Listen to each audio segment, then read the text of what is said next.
Electrochemistry की basically बात करेंगे अपन तो इलेक्ट्रोकेमिस्ट्री दो शब्दों से मिलकर बना है, इलेक्ट्रो और केमिस्ट्री।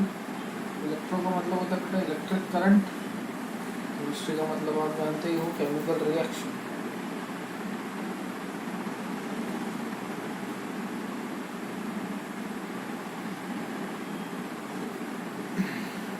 तो इसमें दोनों काम होते हैं।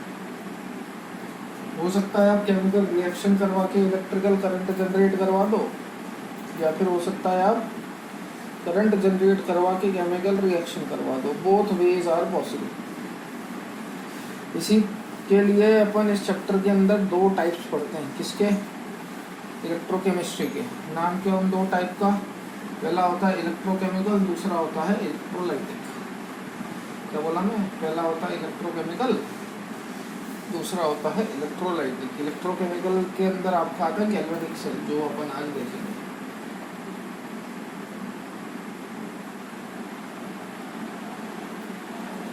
इलेक्ट्रोकेमिकल ये केमिकल एनर्जी को इलेक्ट्रिकल एनर्जी में कन्वर्ट करता है। डेल्टा जी इसका लेस देन 0 होता है, मतलब process will be spontaneous.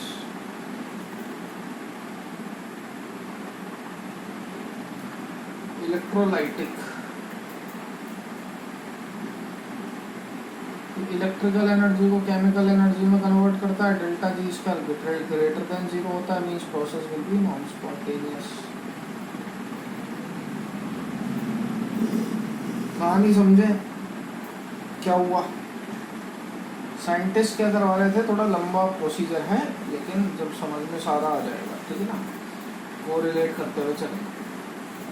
Scientist क्या कर रहे थे? साइंटिस्ट ने करवाया भैया कॉपर सल्फेट का एक सोल्यूशन दिया और उसके अंदर जिंक की रॉड डुबो दी। ये जिंक की rod copper sulphate solution.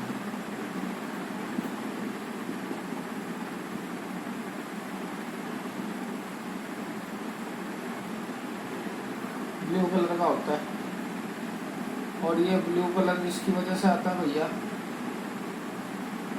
Cu+2 ion की वजह से, ठीक है। तो साइंटिस्ट जानते थे कि ये रेडॉक्स रिएक्शन शो करेगा। थोड़ी देर बाद साइंटिस्ट ने कुछ ऑब्जर्व करा। ऑब्जर्व क्या करा? जैसे उन्होंने जिंक की रॉड इसके अंदर डुबोई, थोड़े टाइम बाद जब उन्होंने आगे देखा तो उनको रॉड कुछ इस हालत में मिली।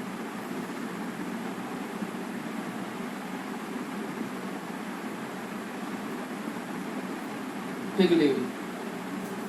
क्या क्या ऑब्जर्वेशंस देखी उन्होंने? पहला, जिंक की रॉड का वेट डिक्रीज हो गया,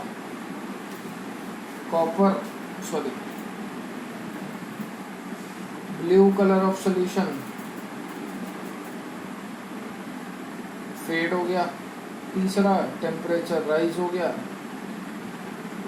थर्मामीटर लगा रखा था मान लो, है ना। और चौथा, रेडिश ब्राउन कलर की पीपीटी मिल रही है।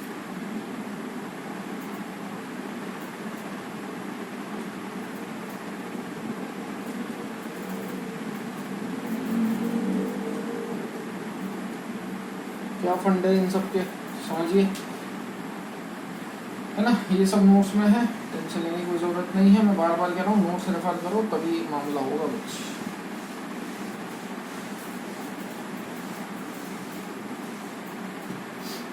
तो हुआ क्या भैया, उन्होंने वो सारी चीजें ऑब्जर्व करी। क्या क्या ऑब्जर्व करा अपन ने? जिंक की रॉड का वेट डिक्रीज हो रहा था, कॉपर का ब्लू कलर का सॉल्यूशन फेड हो रहा था,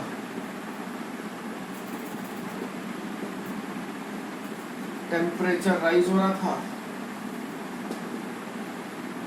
और रेडिश ब्राउन पीपीटी। भावना समझना। अरे जिंक की रॉड का वेट डिक्रीज हो रहा है, किसी का वेट डिक्रीज कब होता है? जब वो कुछ चीज लूज करे कि कुछ चीज गेन करे। ऑब्वियस सी बात है, कुछ चीज लूज करे। तो जिंक की रॉड का वेट डिक्रीज हो रहा था, मतलब वो कोई चीज लूज कर रहा था। क्या चीज लूज कर रहा था? वो इलेक्ट्रॉन। तो Zn जो है वो Zn+2+2 इलेक्ट्रॉन में कन्वर्ट हो रहा था। जबकि कॉपर की बात करूंगा तो कॉपर का ब्लू कलर का सॉल्यूशन फेड हो रहा था। तो मैंने आपको पहले ही बताया कि कॉपर में ब्लू कलर का सॉल्यूशन Cu+2 आयन की वजह से होता है। अब ब्लू कलर फेड हो रहा है, मतलब Cu+2 आयन की कॉन्सेंट्रेशन घट रही है। अरे प्लस की कॉन्सेंट्रेशन कैसे घट सकती है भैया, जब वो माइनस एक्सेप्ट करे। तो Cu+2 यही 2 इलेक्ट्रॉन एक्सेप्ट कर रहा था and it converts into Cu0। ठीक है, ओवरऑल रिएक्शन क्या चल रही है। अब एक बात ध्यान से सुनना, आगे जाके आप रिएक्शन लिखना देखेंगे तो रिएक्शन लिखना देखने का क्या सेंस है, जब भी रिएक्शन लिखोगे एनोड और कैथोड पे, वो सब मैं बताऊंगा कैसे लिखेंगे कैसे नहीं। जब भी रिएक्शन लिखोगे एनोड और कैथोड पे हमेशा एक बात ध्यान रखिएगा, इलेक्ट्रॉन कैंसिल आउट होने चाहिए। यहाँ पे कोइंसिडेंटली कैंसिल आउट हो रहे हैं, नहीं है तो बराबर करके कैंसिल आउट करो। रिजल्टेंट इक्वेशन क्या आएगी भैया, Zn + Cu+2 gives Zn+2 + Cu। State लिखिए सॉलिड एक्वस सॉलिड। ठीक है, ये मेरी रिजल्टेंट इक्वेशन हो गई, कोई दिक्कत नहीं, यहाँ तक सब बढ़िया चल रहा है। अब हुआ क्या कि साइंटिस्ट ने देखा कि दिक्कत क्या हो रही है। दिक्कत ये है कि इसमें टेम्परेचर बढ़ रहा है। टेम्परेचर बढ़ रहा है मतलब हीट रिलीज हो रही है। हीट रिलीज हो रही है मतलब वेस्टेज ऑफ एनर्जी हो रही है, एनवायरनमेंट में बग गई, काम तो आई नहीं। तो साइंटिस्ट ने सोचा क्यों ना कुछ ऐसा सेटअप करा जाए कि उस हीट को काम में लिया जाए। कैसे हो क्या रहा था, जब आपने Zn की रॉड को कॉपर सल्फेट के अंदर डुबोया तो इसने 2 इलेक्ट्रॉन दिए और कॉपर ने 2 इलेक्ट्रॉन ले लिए। इसने 2 इलेक्ट्रॉन दिए और कॉपर ने 2 इलेक्ट्रॉन ले लिए। साइंटिस्ट ने सोचा क्यों ना इस इलेक्ट्रॉन को एक पाथ प्रोवाइड करवाया जाए। साइंटिस्ट ने सोचा क्यों ना इस इलेक्ट्रॉन को एक पाथ प्रोवाइड करवाया जाए। पाथ कैसे प्रोवाइड करवाओगे, थ्रू अ वायर। जिंक देगा, कॉपर लेगा, लेकिन ये देन लेन कैसे होगा, थ्रू अ वायर। तो इसके लिए उन्होंने एक सेल सेटअप करा जिसे आप गैल्वेनिक सेल के नाम से जानते हैं। मैं वो सेल बनाने जा रहा हूँ। ये उन्होंने लिया, जिंक लिया ZnSO4 में, ये उन्होंने जिंक की रॉड ली, सॉल्यूशन किसमें, ZnSO4 में। ये उन्होंने कॉपर की रॉड ली, कौन से सॉल्यूशन में, कॉपर सल्फेट में।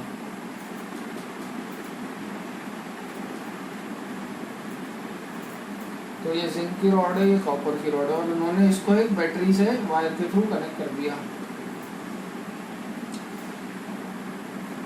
क्योंकि ये इलेक्ट्रॉन दे रहा था, देयरफॉर ये कैसा होगा, नेगेटिवली चार्ज्ड। ये ले रहा था तो ये कैसा होगा, पॉजिटिवली चार्ज। तो इसे नेगेटिव और इसे positive terminal of the battery से कनेक्ट कर रखा है।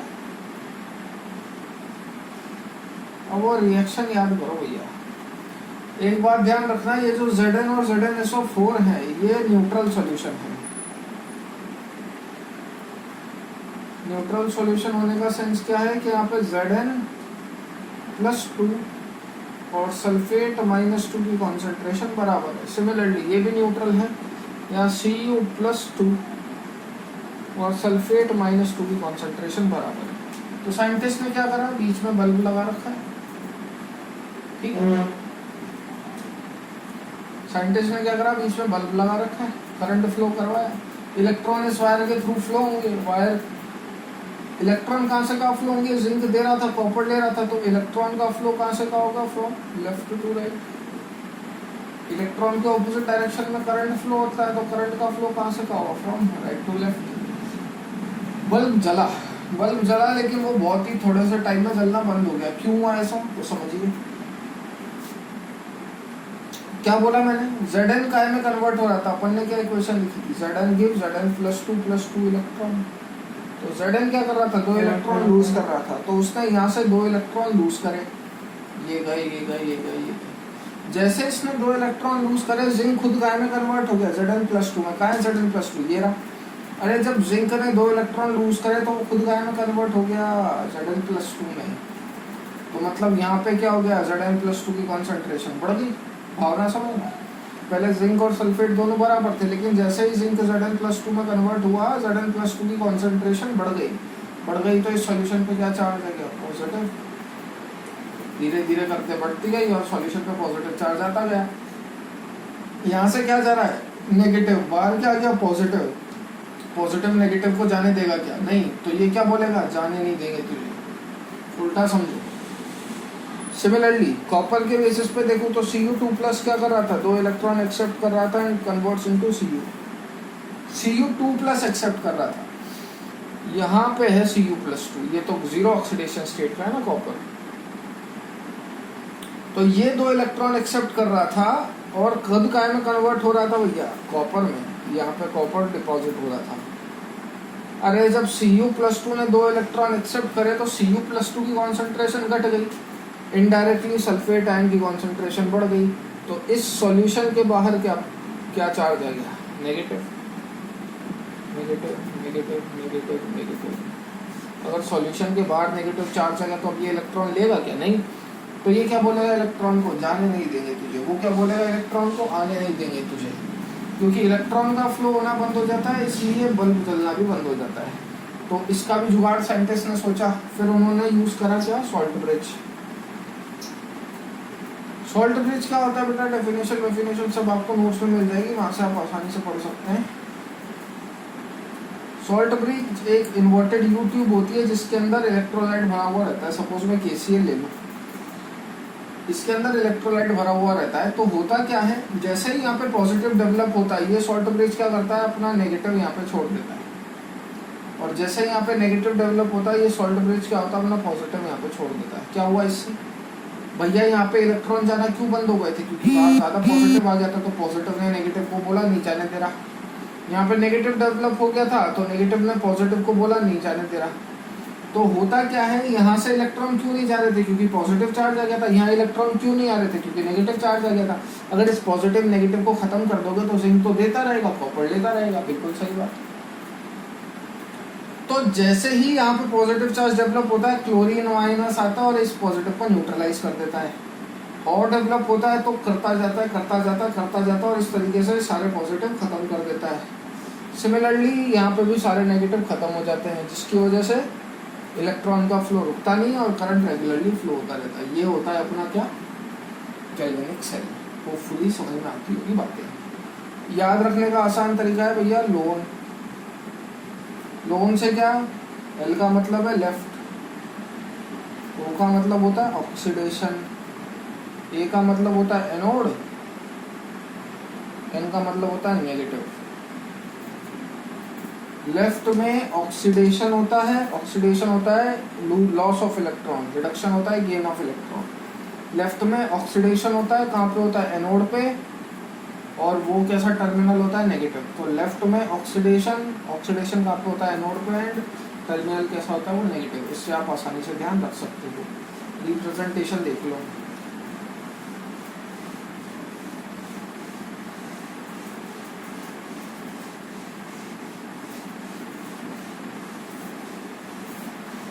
सेल का रिप्रेजेंटेशन कैसा होता है, सेल को रिप्रेजेंट कैसे करते हैं।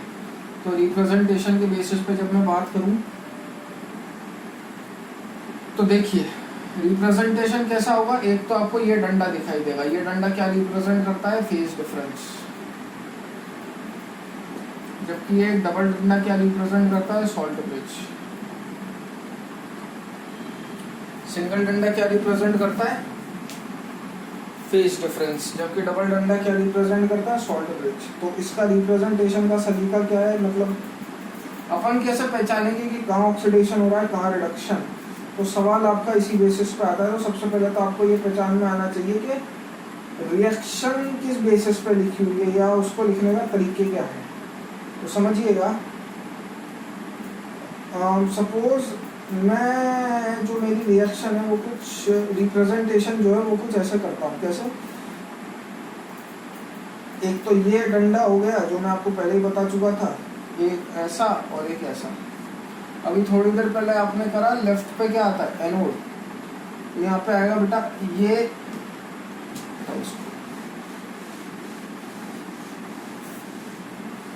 ये डबल डंडे के लेफ्ट में जो पार्ट होता है ये होता है एनोड हाफ सेल।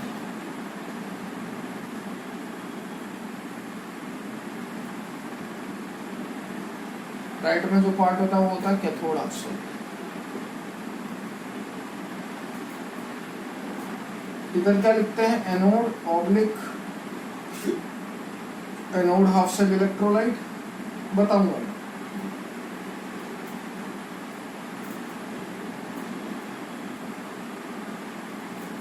उधर आप क्या लिखते हैं, cathode half shell electrolyte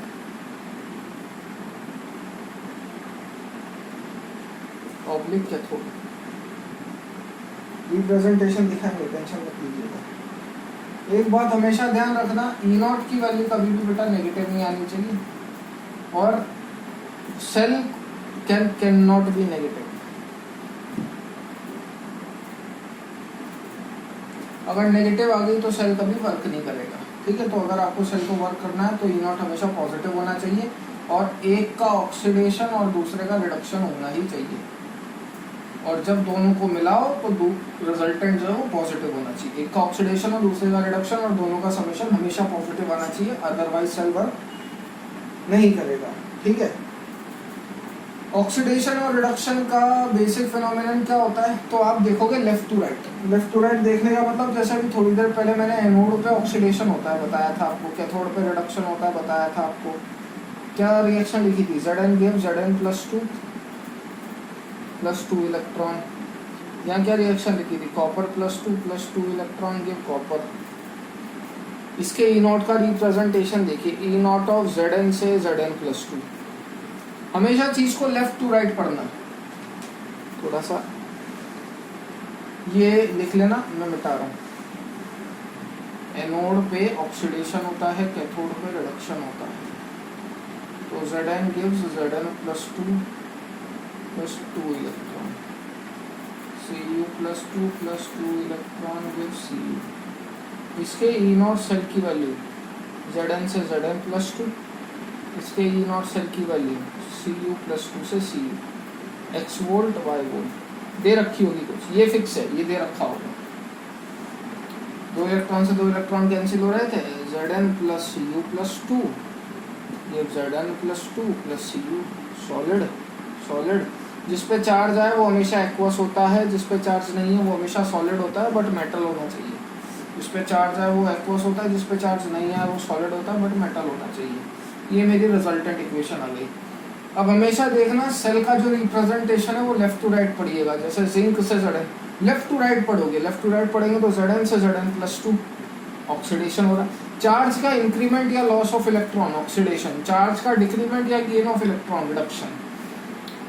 zinc से Zn+2 oxidation, left to right पढ़ेंगे हमेशा, Cu+2 से Cu रिडक्शन, ठीक है। और ये वैल्यू हमेशा पॉजिटिव आनी चाहिए। कैसे आएगी, फॉर्मूला बता देता हूँ। E0 सेल बराबर जिस पे ऑक्सीडेशन हो रहा है और जिस पे रिडक्शन हो रहा है उसको लिख दो।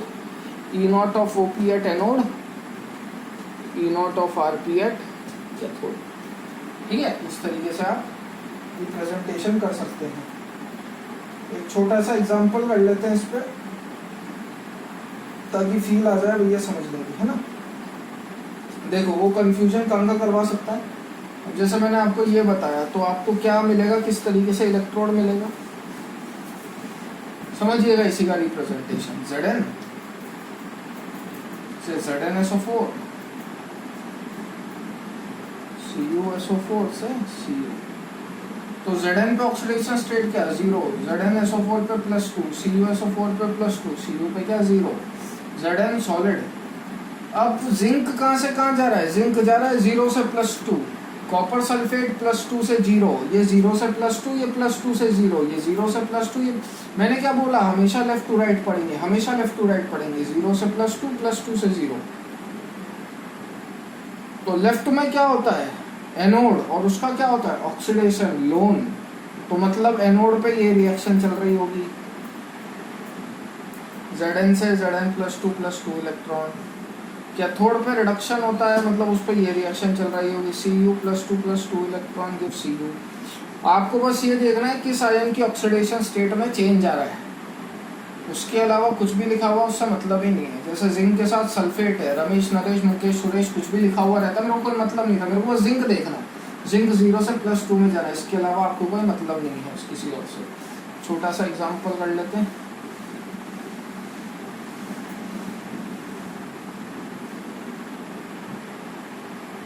सब कुछ आ जाएगा इसमें। Calculate E cell, E0 cell of the following cell, सब पढ़ना भी आना चाहिए, है ना।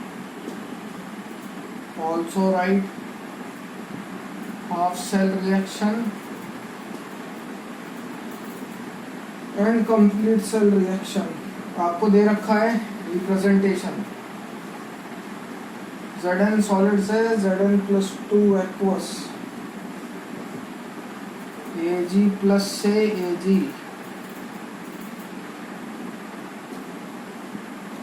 इसकी कॉन्सेंट्रेशन दे रखी है 10 मोलर, इसकी दे रखी है 0.1 मोलर। सॉल्व करना है इसका, ठीक है ना। E0 की वैल्यू दे रखी है आपको, E0 ऑफ सेल, Zn+2 से Zn की वैल्यू अपने को दे रखी है -0.76, E0 ऑफ Ag+ से Ag दे रखा है 0.81, ठीक है ना। अब सवाल में बहुत गलतियाँ होती है, क्या होती है मैं बता देता हूँ। सबसे पहले तो आइडेंटिफाई कर लो ऑक्सीडेशन किस पे होगा, रिडक्शन किस पे। लेफ्ट में कौन, लेफ्ट टू राइट देखेंगे, लेफ्ट में कौन प्रेजेंट है भैया, जिंक। तो जिंक पे ऑक्सीडेशन होगा, कैथोड पे रिडक्शन। मैं क्वेश्चन मिटा रहा हूँ मुझे, क्योंकि क्वेश्चन याद है, ई सेल और ई नॉट सेल निकालना है अपने को, ठीक है ना। तो लेफ्ट में कौन प्रेजेंट है भैया, जिंक प्रेजेंट है। जिंक का क्या होता है, रिडक्शन। नर्स्ट इक्वेशन लगेगी इसमें। नर्स्ट इक्वेशन क्या होती है, E cell equal to E not cell minus 0.059 upon L log product upon reactant. ये प्रोडक्ट और रिएक्टेंट में हमेशा या तो आप एक्वस लिखोगे या गैस लिखोगे, सॉलिड कभी नहीं लिखोगे, ठीक है ना। सिर्फ एक्वस और गैस लिखेंगे, सॉलिड कभी नहीं लिखेंगे। चलो केमिकल इक्विलिब्रियम का पार्ट है वो फुली आता होगा, है ना। सिर्फ सॉलिड या वही कॉन्सेंट्रेशन है बेटा, कॉन्सेंट्रेशन में अपन कभी सॉलिड नहीं कंसिडर करा करते थे, सिर्फ क्या कंसिडर करा करते थे, गैस या फिर एक्वस। तो क्या बोल रहा था मैं, हाँ जी। तो ई सेल अपने को निकालना है, ई नॉट सेल भी अपने को निकालना है। क्या करें, तो zinc Zn give Zn+2+2 electron और Cu+2+2 इलेक्ट्रॉन गिव Cu। अपन ने फटाक से इक्वेशन लिख ली। लेफ्ट में ऑक्सीडेशन होता है, सॉरी Ag दे रखा है ना, तो Ag plus electron gives Ag, ठीक है ना। तो अब क्या दिक्कत है, E0 की वैल्यू आप फटाक से ये रख दोगे, लेकिन ऐसा करना नहीं है, हर बार का ट्विस्ट है ये। लेफ्ट में ऑक्सीडेशन हो रहा है, आप कहाँ से कहाँ जा रहे हो, 0 से +2, लेकिन उसने कहाँ से कहाँ दे रखी है, +2 से 0। आप 0 से +2 जा रहे हो, लेकिन उसने कहाँ से कहाँ दे रखी है, +2 से 0। इस केस में कुछ नहीं करना बच्चा, इसमें नेगेटिव का मल्टीप्लाई कर देना बस। अगर आपका ऑक्सीडेशन हो रहा है लेकिन उसने E0 रिडक्शन का दे रखा है, तो उसको नेगेटिव से मल्टीप्लाई कर दो, वैल्यू रिवर्स हो जाएगी। तो